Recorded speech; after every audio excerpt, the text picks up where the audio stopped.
the zone, and American businesses canceling orders from China. The Port of Los Angeles says shipping volume there will plummet 35% next week as China's tariffs start.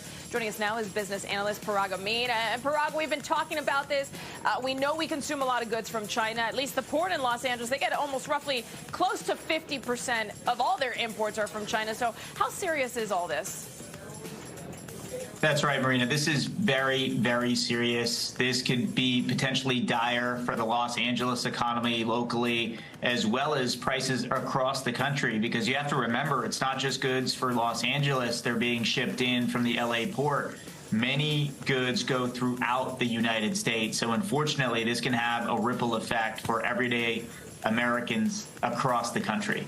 Last time we spoke, we talked about places like Temu, Amazon, how they would onshore much of their product, and at least that you said that maybe we'd see sales because they were trying to get rid of all that product, and they would have it here in the United States, so we wouldn't see that lag. But are we starting to get to the point where now we're crossing into May, where potentially we're not going to find the things we're looking for? That's right, Marina. So there were, in fact, a number of sales by Temu and Shein just in advance of the de minimis exemption on tariffs kicking in. And that de minimis exemption was essentially if the product was less than $800, that previously it wasn't being taxed, which a tariff is a tax. You got to remember that. And then ultimately what happened is a number of these companies shipped in product in advance of that tariff going into effect to try to stock hold a number of items beforehand so they can sell them. But the reality is there's only so much that somebody can hold in a warehouse. And so we're going to see that starting to dwindle. And ultimately, we're going to see items that are being shipped in costing a lot more, because the reality is that they cost a lot more to ship into the United States.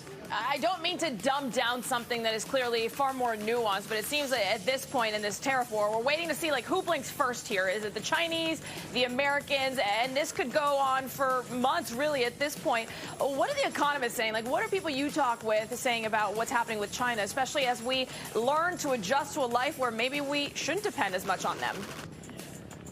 Well, look, the reality is China can produce items far cheaper than we can here in the United States. The reality is there are far fewer protections for workers in China. They're willing to work longer hours for less pay. So there's no debate that things can be produced much cheaper in China than they can be here. So in terms of domestic production going up, I mean, that is the intention of the Trump administration, to boost local and domestic production. And ultimately, it is a game of chicken, or a game of who will blink first. I mean, ultimately, the reality is the Chinese economy does need the United States, and the United States economy does, to some extent, need its neighbors. And so, unfortunately, we're in a tough situation where hopefully the leaders can work together and save face, because ultimately we do need a resolution to this for all of us as everyday Americans, because we're all going to be facing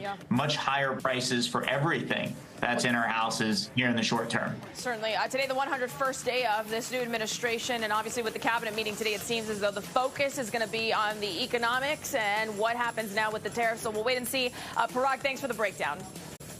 Thank you.